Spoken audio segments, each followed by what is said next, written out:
నేను సాక్షి లైవ్ చూసిన తర్వాత ఎవరో నాకు మెసేజ్ చేశారు సార్.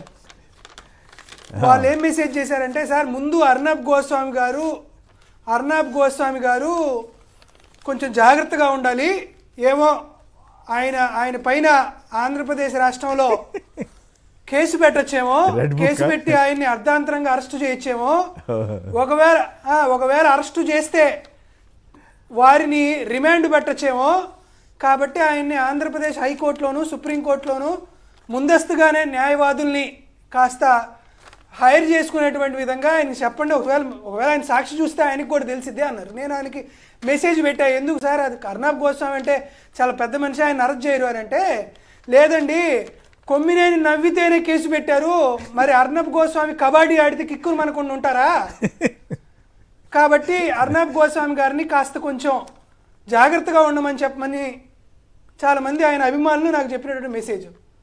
మామూలుగా ఈ మధ్య పుష్ప అనే సినిమా వచ్చింది, పుష్ప అంటే లోకల్ అనుకున్నావా, నేషనల్ అని చెప్తారు. అట్లానే పాపం లోకేష్ గారి అసమర్థత, చేతకానితనం, తెలుగుదేశం పార్టీ యొక్క అశిస్త్రీత విధానం లోకల్ కాదు, నేషనల్ కాదు, ఇంటర్నేషనల్లో కూడా మన పనితీరు గురించి, మన అసమర్థత గురించి మాట్లాడుకోవాల్సి వచ్చింది. మనకేం పని అంటున్నా,